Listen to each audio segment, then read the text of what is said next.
নাহমাদুহু ওয়া নুসাল্লি আলা রাসূলিল কারীম, আম্মা বা'দ। আলহামদুলিল্লাহ, রমাদানের আখেরি আওয়াশের আমরা আছি এবং আলহামদুলিল্লাহ এই লাস্টের 10 দিনের সবচাইতে ফজিলতপূর্ণ সময় হচ্ছে মসজিদে বেশি সময় কাটানো এবং আল্লাহ তাআলার সান্নিধ্যে নিজেকে সবচাইতে বেশি পেশ রাখা, ইতিকাফে থাকা এবং নেকিগুলোকে আরও বেশি উপলব্ধি করে করার চেষ্টা করা।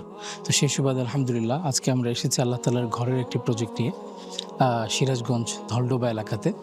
আলহামদুলিল্লাহ মসজিদের কাজ আজকে আমরা ভিত্তিপত্র স্থাপন করেছি। এলাকার যারা আছে সবাই মিলে, এলাকার মুরব্বী এবং ওলামা একরাম মিলে ইনশাআল্লাহ আশা করছি 6 থেকে 7 মাসের মধ্যে এখানে ঠিক এই জায়গাটাতে আল্লাহ তাআলার একটি ঘর নির্মিত হবে এবং সেই ঘরটি এলাকার মাদ্রাসা, কবরস্থান এবং আশপাশের যেই পরিবেশ আছে সেই পরিবেশকে আল্লাহ তাআলার প্রতি ভালোবাসার একটি স্থাপনা হিসাবে ইনশাআল্লাহ নিদর্শন হিসাবে থাকবে এবং একই সাথে এই মসজিদ দ্বারা এলাকার তাজকিয়া, খানকা, তাবলীগ এবং মাদ্রাসার সকল সংশ্লিষ্ট কাজগুলো খুব সুন্দরভাবে ইনশাআল্লাহ হবে এবং এই পুরো মসজিদটি পরিচালিত হবে এলাকার আহলে হক, ওলামা একরাম এবং ওলামা একরামদের ভালোবাসার সেই সব মানুষ দ্বারা ইনশাআল্লাহ। তো সকলের দোয়া এবং আশা নিয়ে আল মাকরুম ইসলামের এই প্রজেক্টের কাজ শুরু করছি।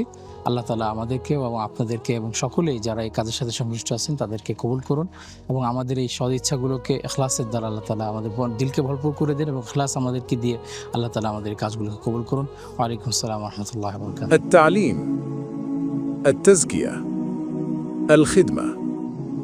المركز الإسلامي للأعمال الخيرية